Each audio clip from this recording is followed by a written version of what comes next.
Hola chicos, ¿qué tal? ¿Cómo están? Es un placer estar nuevamente con ustedes compartiendo un poco de la historia de Honduras. Así que sean bienvenidos a esta sesión en donde estaremos conversando un poco sobre lo que fue la Montonera de 1924.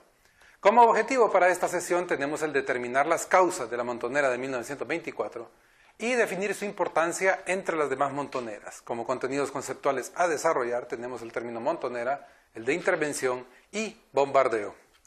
Para iniciar la temática, debemos remontarnos al año de 1924, cuando Rafael López Gutiérrez, después de que los resultados electorales no arrojaron la mayoría requerida por la Constitución para elegir presidente, se autonombró como presidente de facto, desconociendo cualquier oposición que quisiera llegar a la presidencia de la República. En este sentido, entonces, va a provocar un descontento en la sociedad en general por cuanto a que a él no le correspondía continuar en el poder y distintos sectores van a condenar el hecho de que el presidente se haya quedado de facto ejerciendo el cargo.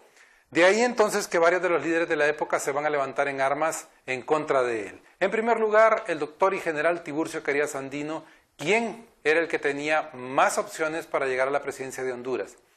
De hecho, él había llegado a ser presidente por cuanto que había sacado la mayoría de los votos. Lamentablemente esa mayoría no correspondía a la mitad de todos los electores de la época. Y la Constitución exigía que para ganar una elección, la persona debía tener la mitad de todos los votos de los electores más uno extra, o sea, 50 más 1. Lamentablemente Carías no llegó ahí, por eso Rafael López Gutiérrez se amparó en este hecho para perpetuarse en el poder. Tiburcio Carías Andino entonces va a ser el primero de los que va a aceptar la propuesta precisamente del general Vicente Tosta. Aunque este hombre era un pacifista, fue el primero en llamar a las armas en contra del gobierno de facto para quitar a Rafael López Gutiérrez. También nos acompañaron en esta gesta Gregorio Ferrera, el famoso indio de Intibucá, quien con sus hombres, los gamonales y peones de sus haciendas, formó un ejército particular como lo habían hecho en otros años y corrió en auxilio de las llamadas a partir de entonces fuerzas revolucionarias, logrando junto con Carías, Tosta y Francisco Martínez Funes tener el control de toda la República. Precisamente Francisco Martínez Funes va a ser también pieza fundamental y sobre todo un ejemplo de una persona que no estaba luchando por tener un puesto público, sino que estaba luchando únicamente porque en Honduras se construyera correctamente la democracia. Lamentablemente, pues, su ejemplo pasa a un segundo plano e inclusive él va a morir en una de las refriegas. ¿De dónde obtuvimos las armas? ¿Quiénes usaban las armas? Pues básicamente cualquier persona que pudiera empuñar un arma y jalar el gatillo podía estar en un ejército revolucionario. Por otra parte, había suficientes armas que habían sido proporcionadas por las compañías bananeras, por lo cual nosotros podemos observar en las fotografías que tienen armamento de último momento, no están peleando con armas viejas. Por ejemplo, la persona que tiene la ametralladora en su espalda, que está con sombrero en la fotografía de la derecha de ustedes, tiene una ametralladora como la que usaban los gángsters en los años 30 en Chicago y otras ciudades de los Estados Unidos. Es un tipo de arma que era de moda en la época, o sea que se peleaba con lo último en armamento. Es una ametralladora Thompson, así se llaman esas ametralladoras. Hasta niños de 13 años, en la fotografía, una niña de 13 años haciendo práctica de tiro precisamente en la zona de Marateca, poco antes de entrar a Tegucigalpa. Podemos observar también que las tropas se movilizaron desde diferentes puntos hasta cercar la ciudad de Tegucigalpa. Tiburcio Carías Andino entró por el cerro de Doña Juana Laínez, Vicente Tosta hizo base en el cerro del Berrinche y Gregorio Ferrera se apostó en los llanos del Potrero, más conocido hoy por hoy como Toncontín. A partir de ahí cada uno empezó a aproximarse hacia la ciudad, llegando a pelearse incluso en las calles y casa por casa dentro de Tegucigalpa. Debido a lo peligroso de la situación, todos los extranjeros residentes en Honduras y ejerciendo cargos diplomáticos solicitaron al gobierno de los Estados Unidos ayuda para salir de la ciudad de Tegucigalpa. Un grupo de marines desembarcó en Amapala y llegó a Tegucigalpa sin autorización de ningún gobierno para sacar a las legaciones extranjeras de la ciudad. Este grupo posteriormente se trasladó hacia los llanos del Potrero o hacia Toncontín y esperaron como observadores hasta que terminara el conflicto, a la vez que los oficiales intentaban negociar con los diferentes bandos para que la paz llegara a un acuerdo final. Las tropas de Tiburcio Carías Andino pelearon hasta tomarse el cerro de Doña Juana Laínez y poder entonces a partir de ahí tratar de cañonear la casa presidencial. Muertos, muchísimos.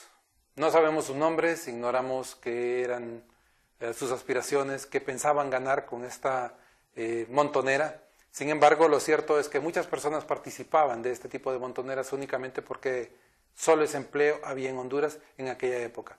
En todo caso, los cadáveres fueron enterrados en fosas comunes, que hoy por hoy pues, se desconoce realmente su ubicación. La ciudad también sufrió la refriega. Aquí podemos ver la fotografía del seminario arquidiocesano, cómo fue ametrallada la pared y prácticamente toda Tegucigalpa parecía escenario de guerra en aquel entonces. Lo más trascendental de esta montonera es que Tegucigalpa fue bombardeada por primera vez en su historia. De hecho, las tropas de Tiburcio Carías Andino contrataron a 2 mercenarios estadounidenses, uno de ellos se llamaba Lowell Jerex, para que primero observaran los movimientos del enemigo y después los utilizaron para lanzar granadas desde el aire sobre el cuartel San Francisco, en la zona de las Crucitas y otras zonas aledañas a donde tropas del gobierno defendían la ciudad de Tegucigalpa. Esta le valió precisamente a Lowell Jerex el hecho de ser reconocido por el líder Tiburcio Carías Andino en función de que gracias a sus bombardeos se amedrentó a las tropas del gobierno y eso permitió la entrada con facilidad de las tropas revolucionarias. Después de la montonera, precisamente, se pudo observar cómo los bombardeos habían causado graves destrozos en la ciudad y cómo edificios antiquísimos prácticamente habían sido derruidos por las bombas. Pueden observar, por ejemplo, la imagen del Correo Nacional. Y les repito, esta fue la primera vez que Tegucigalpa estuvo sometida a un bombardeo.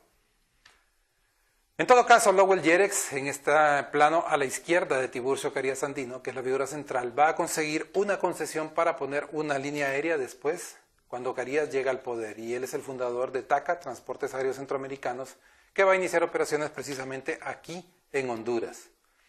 En todo caso, los grupos se ponen de acuerdo para llegar a obtener la paz y se decide que Vicente Tosta ejerza provisionalmente la presidencia de la República para evitar que la guerra continúe entre diferentes facciones. De esta manera entonces termina el sitio de Tegucigalpa de 42 días en la montonera de 1924, una de las más crueles, una de las más cruentas, y que prácticamente destruyó la ciudad de Tegucigalpa y los monumentos que todavía ésta tenía, que habían sido tesoro que se había conservado desde el siglo XVIII y XIX. Lamentablemente, pues se inició posteriormente una reconstrucción bajo otros sistemas arquitectónicos que dejan la Tegucigalpa que hoy por hoy nosotros conocemos. Hora de la tarea, ¿qué sugerencia puedo darles? Bueno, compartan con sus maestros y con sus compañeros sobre si entendieron o no el concepto de montonera y qué significó este término para nuestra historia, de acuerdo al ejemplo que acabamos de ver con la montonera de 1924. Alcanzamos el objetivo, determinamos las causas de la montonera de 1924, definimos su importancia entre las demás montoneras. También desarrollamos los contenidos conceptuales de montonera, intervención y bombardeo. Así que eso ha sido todo. Los espero pronto en otra sesión.